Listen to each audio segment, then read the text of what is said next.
everybody for being here. Welcome to PennDOT District 11. Hope your journey here wasn't too difficult, given the circumstances of what we're doing. So has anybody ever seen the TV show Extreme Home Makeover?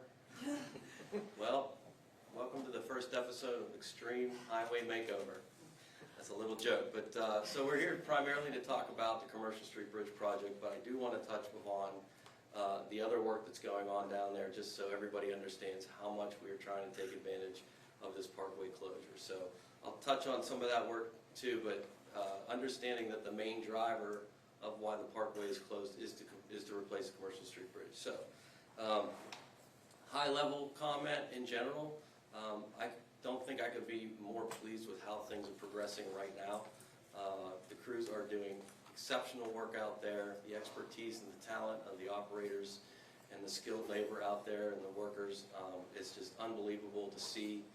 If anybody's been watching the live stream, you see the progress that's been being made on the bridge deck itself. Very efficient, moving. They've been working 24 hours, 12-hour shifts around the clock since Friday night. So things are progressing on schedule. That is the main point that I want to convey. We are on schedule with the project, okay?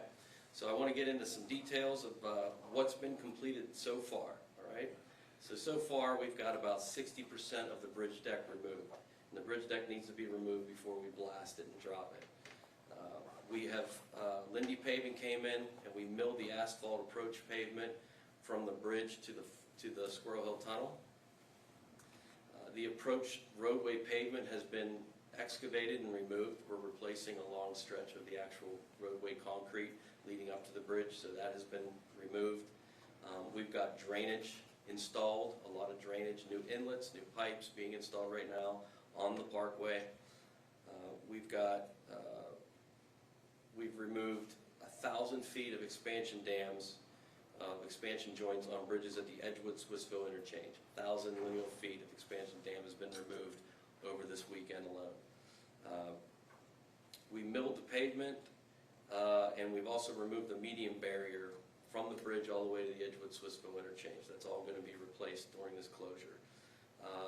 The Parkway is getting new light poles as part of that betterment project that's next to the bridge. So we've been drilling new light pole for light pole foundations, what we call caissons. So those are being drilled. They have been drilled. Some of them, that's still ongoing.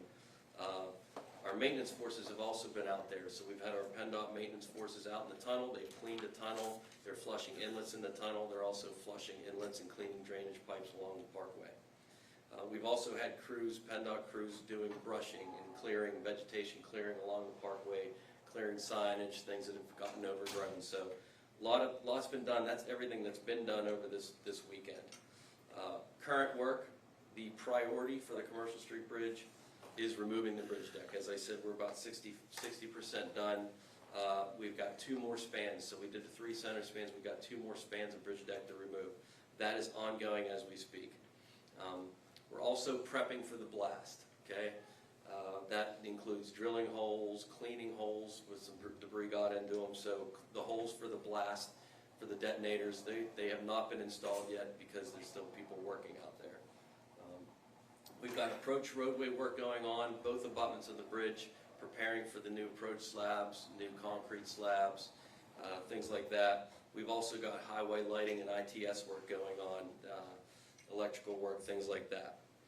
Upcoming work this week, we're going to be milling and paving the Squirrel Hill tunnels this week. Lindy Paving will be coming in to do that.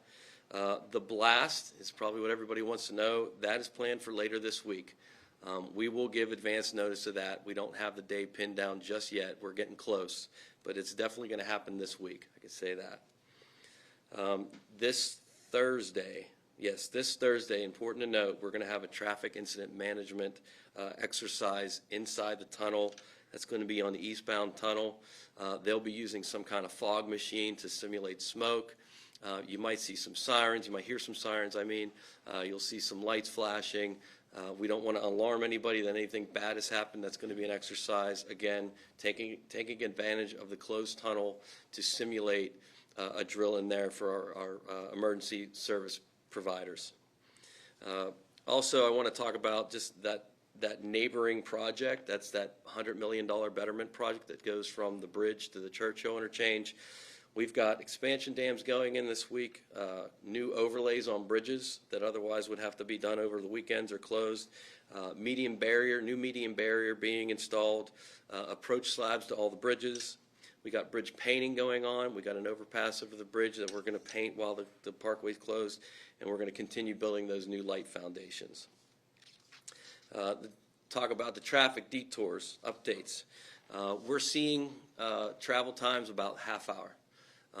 It seems to be pretty consistent. It's ticked up a little bit this morning, but we've been checking all morning on 511 PA as late as a couple minutes ago, running about a half hour consistently. We will continue to monitor those. We will continue to make changes if we need to, any kind of tweaks, things like that. We invested a lot of money in traffic signals along those detour routes over the last year, and it is really paying dividends. We're getting great reports that the green lights, we have the extended phase, extended greens, so that's going really well. I mean, about as well as it could go. I know there's a lot of people probably stuck in traffic, but it's going about as well as we could hope for. We've made several adjustments through the weekend, little things, a sign that was missed, it wasn't covered here or there. We had some issues turning onto the ramp at the Boulevard of the Allies from 5th, so we made some adjustments there. We are in close communication with City of Pittsburgh's DOMI. They are helping support us as well. They're also monitoring the detour routes. We're also going to be speaking to PRT here this morning because over the weekend the traffic was rather light, except for the train that kind of came through and was a kind of came out of left field there with the traffic down in Homestead over the weekend. But we're also going to talk to PRT later today to see if are they seeing an uptick of usage on their buses and their system. So we can fill you in later on that. I want to just remind everybody, this is the first real day of the detours being implemented, right? So we did this on a Friday on purpose, gives people a little bit of time over the weekend to get used to it, but typically when we install a detour or any kind of change in traffic control, the first couple days are the roughs, are the toughest. It usually gets better from there as people decide that they don't want to get stuck in traffic. They will decide a different route or do something different. So hopefully it just gets better from today. Another couple high-level thoughts I just wanted to point out. I want to point to the workers out there. The work they are doing is extremely impressive. It's going to be hot all week. It's been hot all weekend. It's going to get hotter. It's humid. I'm concerned about their safety. It's a frenzy of work down there. There's over 100 people down there working in a very small area between Lindy Paving, Swank Construction, Trumbull, and Fay, who's doing the Commercial Street Bridge, and then our PennDOT forces. It is a flurry of work out there, something that I haven't seen in my career here. So I'm worried about their safety. I'm worried about the people walking around on that bridge as they demo it. There's holes in the bridge. It's chewed up. We're going to have pictures here. There's some pictures of how much they got done over the weekend. So it's really impressive. So just keep them in mind. They're getting this done for us. So we've been planning this for years, but now it's the people out in the field that are making it happen. So I think it was important to note that. I also wanted to mention we have other projects going on in the district. We're doing the best we can to coordinate all the work to stay out of people's way. But as you know, we've got that 910 interchange on 79. They're going to keep working on there. They have to set some more steel beams. There's going to be some 30-minute stoppages this week. It doesn't happen till the evening. We don't think it's going to be very impactful because the traffic volumes will be lower, but that doesn't happen at night. It doesn't happen until later at night, okay, off-peak hours. We've also got the Jacks Run project, the demolition of that county bridge, Jacks Run over 279. Again, we wanted to push that work till this was over, but we couldn't because there's a gas line involved that has to be hooked back up before the fall so people can get heat in their houses. So that one's going on. Again, that's at night, so we really don't think that's going to be very impactful or really have anything to do with the Commercial Street project, but so that's ongoing. Reiterate the safety message. Again, please plan ahead. I really think people are planning ahead. I think people have listened. Thanks to all of you in the media that have spread this project out there so well. People really are planning ahead. If they weren't, I think the detours would be much worse than 30 minutes. I think it would be much, much worse. So people are implementing their own plans, working through this, and we appreciate that. Please watch for distracted drivers, people that are out there driving through the neighborhoods. If you are, please watch where you're going. Please drive slow. Please be patient, and just make sure that you get where you're going safely, and you keep everybody safe that's out there using the roads, the pedestrians, the bicyclists. And again, as I mentioned, people are getting used to these detours. People are still figuring out where they're going. This is really day one. It's day 3, but in the work world, it's day 1. It's Monday morning, right? The other thing I wanted to mention was just the resources that we have available. There is a ton of information on our website. If you just Google Commercial Street Bridge, you will find everything. There's a link there to get onto our email distribution list, so you can get emails. We've got the live stream there for people. I don't know, I was on at 2 o'clock in the morning last night. There was 10 people watching it, so I don't know. I thought more people would want to see it. 511 PA, I got to keep plugging that. That is really helpful. Those real-time data is really helpful to see. And like as I said, I'll say it again, it seems to be running about 30 minutes on these detour routes. And if you have any questions or inquiries, please don't hesitate to email the project team, Commercial Street Bridge Project at pa.gov, or 1-800-FIX-ROAD. We'll get back to you that way as well. So with that, that's everything I had planned to update. Is there any questions? And then we will be around. We have the experts here that are more involved with the project. Jason, can you talk a little bit about Regent Square? Because obviously you can't tell people where to drive and where not to drive. But clearly this morning, a lot of people decided to go right up through Regent Square and really backed up leading up to Forbes Avenue. And this afternoon, you got to wonder how many people are going to go up Murray Avenue or Shady and go through Squirrel Hill. Any adjustments first on Regent Square after what you saw this morning, and what's your anticipation? Yeah, I mean, it's really difficult to control where the general public decides to steer their vehicles. So short of closing the neighborhood down, we're just going to have to continue to watch that and remind people and ask people, please don't drive through those neighborhoods. I do think that it should get better, because if they're not saving any time going through there, they might decide that that's not really worth it and do something different, or just completely alter their detour. But we'll talk through that. I don't know, Stephanie, if you have anything to add there. Stephanie's our traffic engineer. Yeah, on top of that, we have been talking to the city of Pittsburgh, so DOMI, and they've had somebody out on site looking at those signals since they're not on our designated detour route. But we're trying to make sure that we're communicating anything we see, and they're communicating to let us know what they're seeing in the field, so they can make some real-time changes too. So we've been working well together with them. But we've been saying this for a long time about people, please don't drive through the neighborhoods. So we can ask that again right here. You know, again, please stay out of the neighborhoods if at all possible. But yeah, that's a tough one, John. You said you were concerned about the worker safety, being that it's the summertime. This week it's going to be 95 degrees. Do you foresee, because it's so hot, saying we're not working today and that setting things back? I mean, it's going to be very hot this week. No, these are tough people. They work around the clock. They work in snow and ice and hot weather. They're not going to stop. I just wanted to point it out that you know, in today's world of instant information, everything, it's taking real men and women out there to build this thing in the weather. And I also I was talking about from the live stream, you could just see what's happening on the bridge deck. You see those excavators, but you can't see all the other work that's going on. There's really a frenzy of work going on, and I'm just worried about just the general safety there, because there is so much going on out there. So that's all I meant. Yeah.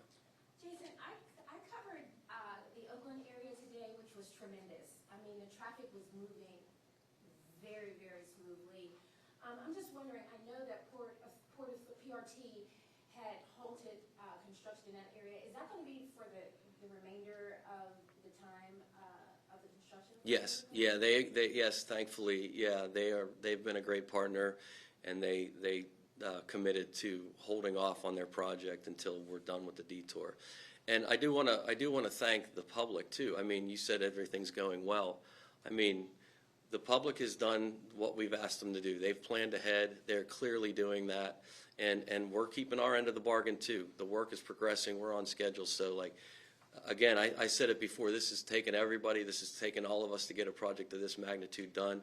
And that's why I said I couldn't be happier seeing those detour times, seeing the progress made in the field. I think things are going really well. Knock on wood. Can you talk more about the purpose of the drill you mentioned on Thursday? Yeah, that's just training for emergency responders. So I'm not sure who's all going to be there. Do we know? Firemen, EMT? Police, fire, and Police. EMS from the city. Okay, it's just, County. yeah, it's just a training exercise in the tunnel. So I don't know if you heard about the really severe fire that the Turnpike had in their tunnel recently. So it's in that nature, in that line of, however, whatever emergencies. I don't know if they're just going to look at a fire, but they're going to look at various scenarios inside the tunnel and do training on that. So something we would have to shut the tunnel down to do, which we hardly ever do. So it's just taking advantage of that. We really took a look at this project and said, what can we possibly do while we have the Parkway shut down? So we're literally doing just about everything we could think of. Jason, we were seeing some glitches or brief outages on the 511 site this morning. Like the travel times were disappearing for a little bit and then coming back. Is that something you were aware of? No, I was not aware. I didn't see that. Yeah, I wasn't aware of that. We can look into that. Yeah. The demolition, there's gonna be a lot of eyes on that. People are gonna be excited to see that. Can you talk more in detail about what that's gonna look like, how much of the day that's gonna kind of take up for the project? Yeah, thanks for bringing that up. It's a great time to remind people that I know a lot of interest in that. I would anticipate there's going to be people trying to sneak in somehow through the woods. There's going to be like heat sensing drones in the air. They will find you. So don't try to go down to the site. It's going to be very dangerous. That's why we have the live stream. That was one of the biggest reasons for the live stream, is so people can see that. It will be, it depends on when they do it. It'll be hours of preparation.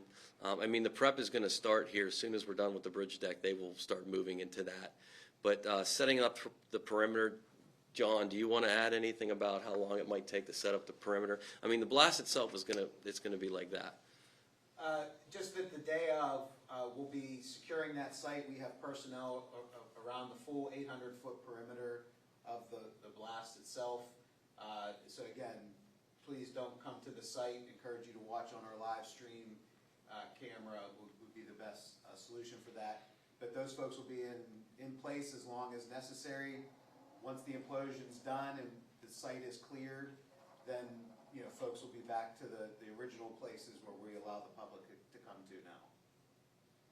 I think you said you don't have a date for that yet. How much of a notice do you guys plan to have to let everyone know about the blast will happen? Like around a day, hopefully around a day. Yeah. Jason, can you talk a little bit about the traffic situation at the waterfront over the weekend? I think you mentioned the train was coming through, but Yeah. obviously a big backup. Is that something that you were prepared for? Have you been in communication with Homestead officials since then? We are pretty confident that that was because of the big boy train that came through. And I was through there as well, and I don't know if anybody else was down there, but there was an incredible amount of people down there to see that train. So no, we didn't expect that kind of response. We actually didn't think that it was even an event, the train passing through. But there are a lot of train lovers around Pittsburgh apparently. So yeah, they were lined on both sides of the track as far as you could see. And then I think when the train went through, everybody tried to get out of there at one time. We actually were in communication. We were adjusting the traffic signal timings a little bit down there to help clear that out. I don't foresee that happening again. I don't think the train's coming back through, right? So yeah, so no, I think that's basically what happened is the train frenzy. There's a lot of people down there, and it was pretty amazing. I haven't seen a lot of videos of it, but it's pretty amazing to see. So once in a lifetime opportunity, I guess. Jason, back to the bridge deck. Just looking at what you've done so far, there are sections that are still there as far as the deck goes. And it seems like the way it's been done, you can't get the excavators back to those sections. Are they going to be imploded? Or is there a way to get those? No, they're left in the satisfactory. They've removed what they needed to remove. So They weren't removing 100% of, so there's what we call a floor system under the deck. So there's concrete beams going different ways, and I won't get into the technicalities of it, but the slab itself was problematic to drop with the bridge. It could cause the bridge to fall different ways. It's also a lot of weight, so they're removing that weight. They're removing that. It provides a stiffness. So with that deck out of there and the barrier off of there, it's just less bridge that falls, and it's going to be more controlled. They can predict where it's going. So no, what they have removed is what they needed to remove. Yeah. I know you said most detours have been about 30 minutes. Has there been anywhere in particular that's been a choke point that you guys are looking to make adjustments at this point? Yeah. Stephanie, do you want to take this one? Yeah, I guess from your point, the choke point was the big boy train coming through on Saturday. That one started to creep up, so like Jason had mentioned, we did talk with Homestead, with our emergency management coordinator, and made a few timing adjustments on the signals, but there was just a lot of people trying to get in and then people trying to get out all of a sudden. In addition to that, we have looked at, in Oakland, right where the BRT project is, right at the end of our interstate detour, we've been really fine-tuning that turn from Fifth Avenue onto the Boulevard of the Allies to get everyone back onto the interstate. But those are the two locations that we've been making some quick adjustments on as we find out that we need to. Any adjustment to Fifth and Penn? We've been making some timing adjustments, but nothing in addition to that right now. Okay, because we did get it back up there this morning, that's why, people trying to make that turn, that's what I asked. Yeah, it's a single lane turn between Penn and Fifth, so that's kind of to be expected at those pinch points like we've talked with other locations. We have people monitoring in our incident command center around the clock since Friday. They're identifying broken down vehicles, things of that nature, and getting services out as quickly as possible, so to avoid long backups like that. They're also making adjustments on the fly. They can do some of these signal adjustments remotely. They're also sending crews out to some of the signals, so we will continue to do that. If we see queues backing up, then we'll make adjustments. And we do that on every project. This is just times 100, times 1,000 maybe. On the safety aspect of the workers out there and the heat and everything, I mean, it sounds like you're just trying to appreciate them and what they're doing, but are there any special precautions that are being taken like, to protect them during this like hot stretch? I mean, you know, as in this whole coordination, I'm sure there's a lot of like logistical, making sure people don't overlap and there's no accidents. Yeah, I mean they have safety talks and safety training. I mean, they're all very well trained.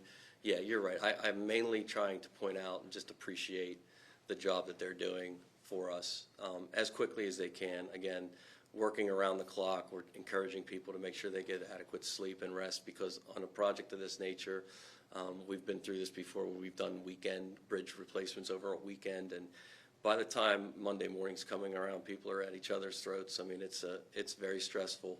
The time is ticking, and they're under the gun, and they all know it, and they're all dedicated to get this done quickly. So, hydration breaks, water, monitoring people. Yeah, there's safety officers out in the field. I mean, it's a very well thought out plan, and contractors are no stranger to it. Neither are our PennDOT department forces.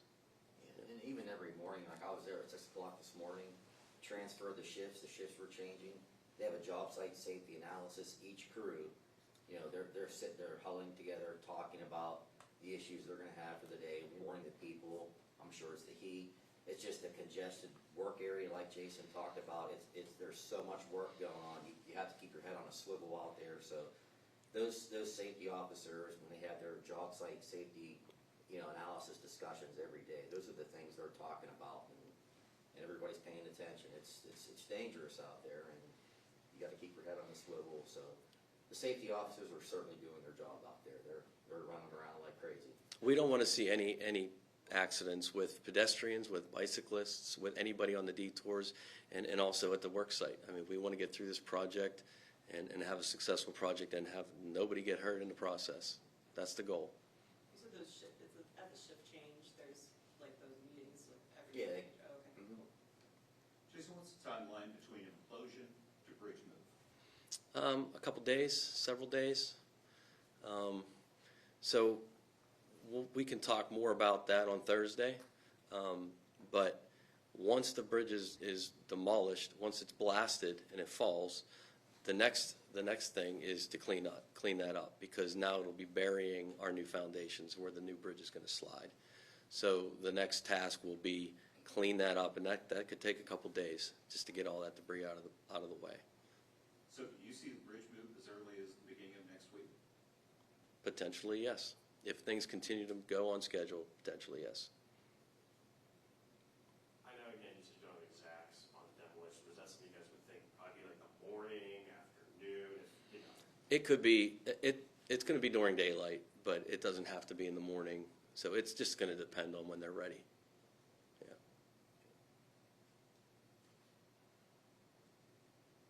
Okay, well, we'll hang around if anybody wants to have anything else comes to mind.